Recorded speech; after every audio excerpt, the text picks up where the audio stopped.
Chapter 13. The Inner Self. Seth. The ego at any given time in this life is simply the part of the inner self that surfaces in physical reality, a group of characteristics that the inner self uses to solve various problems. Each of you exists in other realities and other dimensions, and the self that you call yourself is but a small portion of your entire identity. Within the self that you know is the prime identity, the whole self. This whole self has lived many lives and adopted many personalities.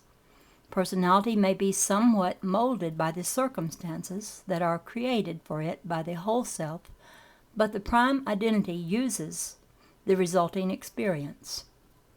Your prime identity is an energy essence personality, which is composed of energy gestates.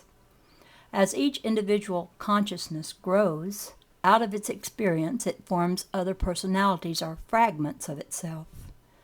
These fragments are entirely independent as to action and decision, while constantly in communication with the whole self of which they are a part. These fragments themselves grow, develop, and may form their own entities or personality gestates. You have constant contact with the other parts of your whole self, but your ego is so focused upon physical reality and survival within it that you do not hear the inner voices. No individuality is ever lost. It is always in existence. There is an inner ego, an inner self, which organizes unconscious material. As the outer ego manipulates within the physical environment, so the inner ego or self organizes and manipulates within inner reality. It is this inner self, out of massive knowledge and of the unlimited scope of its consciousness, that forms the physical world and provides the stimuli to keep the outer ego at the job of awareness. The inner self organizes, initiates, projects, and controls the transformation of psychic energy into matter and objects. The individual inner self, through constant effort of great intensity, cooperates with other entities like itself to form and maintain the physical reality that you know. The inner self has a virtually infinite reservoir from which to draw knowledge and experience. All kinds of choices are available, and the diversity of physical matter is a reflection of this deep source and variety. Having determined upon physical reality as a dimension in which it will express itself, the inner self, first of all, takes care to form and maintain the physical basis upon which all else must depend, the properties of the earth that can be called the natural ones.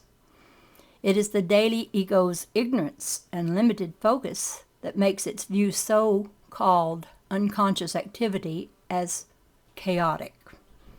The waking ego, dealing with physical reality, cannot know all of the unconscious material directly. The daily ego is simply not conscious enough to be able to contain the vast knowledge that belongs to the inner conscious self from which it springs. The outer ego is spoon-fed, being given only those feelings and emotions, only that data that it can handle. This data is presented in a highly specialized manner, usually in terms of information picked up by the physical senses. The inner self is not only conscious, but conscious of itself, both as an individuality and as an individuality that is a part of all other consciousness. It is continually aware of both this apartness and unity with. The outer ego is not consciously aware of this fact. It frequently forgets its whole nature. When it becomes swept up in a strong emotion, it seems to lose itself. When it most vigorously maintains its sense of individuality, it is no longer aware of unity within. If the ego were aware of the constant barrage of telepathic communications that do impinge upon it, it would have a most difficult time retaining a sense of identity. You must learn to listen to the voice of the inner self and work with it. You may also simply ask the inner self to make the answers to problems available on a conscious basis. Now, if you realize that you create your physical reality through your own thoughts and desires, then you have learned the most important aspects of reality. This is what you have been setting out to do in your other lives, in your past existences. The realization of these truths nullifies any so-called debts from other lives. When you realize this and act upon it, there is no reason for you to come back here again unless you want to. Any of your difficulties in past lives were caused because you did not realize these basic truths.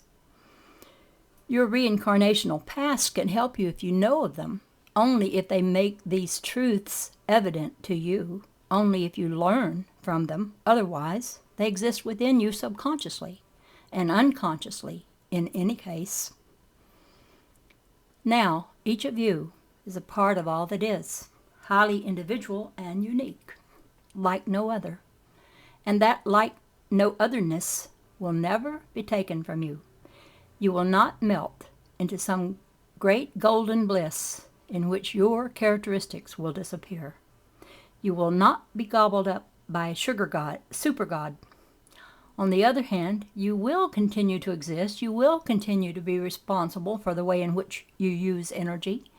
You will expand in ways now impossible for you to understand. You will learn to command energy of which you now do not know. You will realize that you are more than you realize you are now, but you will not lose the state of which you are now aware. And regardless of the fact of reincarnation, and regardless of probable selves, the unique self that you now call yourself has eternal validity, even though the memories that you cannot now consciously recall will be yours in their entirety. The physical life in a reincarnational self is not some chaos thrust upon you, some evil from which you must shortly hope to escape. It is a particular reality in which you have chosen to know your existence, in which you have chosen to develop yourself. And again, it is indeed a system like no other system, a unique and dear and beloved portion of reality in which you have chosen to flourish for a while. And in denying it, again, you deny the reality of experience. In other terms, you will leave this system for others, but there will be a portion of you yet, no matter how many eons past, that remembers a spring evening and a smell of autumn air, and those things will always be with you when you want them. You make your own flesh and your own world, as now, en masse, you form the evening. These are creations of yours and of your kind. They are not prisons to be escaped from. The whole self is involved not only in this reality, but in other realities. The whole self sends a portion of itself into various realities. These portions of the whole self are to learn to materialize as best they can the strength and energy as they know it in whatever camouflage they find themselves. The whole self gives you, therefore, a responsibility, and it leaves it mainly up to you. The whole self gives you help at times, for within you is the knowledge of your connection with the whole self, and you are never given a chore more difficult than your abilities can handle. While the artist paints a painting, you can look at it and say, the artist was in a certain frame of mind, or look at the dull colors and the dreary landscape, or look at the wild colors and the fantastic forms, or see, there is no form, and yet there is marvelous vitality. And so are each of your artists, and you create the world that you know. And so are each of you artists, and you create the world that you know. And when you look at the world, you know that you can say, look, this is what I have created. And if you do not like what you see, then there is no point in ripping apart the painting or ripping apart the framework of your life.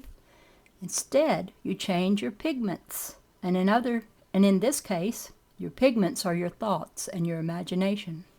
And then you change your painting. You must image that within yourself. You must image that within yourself. For this is the truth.